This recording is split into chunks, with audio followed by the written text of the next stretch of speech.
Lynn and Ricky Merritt spent much of their Saturday clearing limbs and branches from their family homes.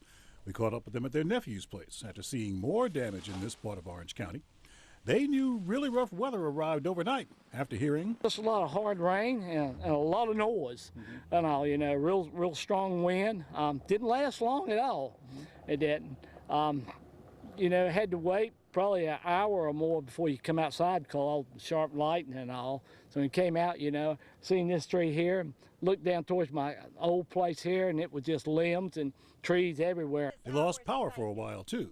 Not far away, we saw crews working on those repairs.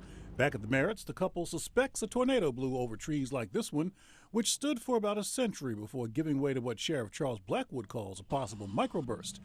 Now they've experienced how powerful it was and how quickly and it came up and wasn't really expecting anything. Nobody hurt? Nobody hurt. No. Nobody was hurt. All souls are safe. The sheriff confirms that. He also says the storm damaged one home and one car. Still, Lynn Merritt calls the conditions it caused this and more much worse than Fran. And right behind the we had no uprooted trees in Fran. No. Okay. Lot of little leaf debris, but no other similarities with Fran. No. Trees haven't uprooted like this since Hazel. That's why they're leaving disposal of the biggest downed trees to the pros. Reporting from Orange County, Anthony Wilson, ABC 11 Eyewitness News.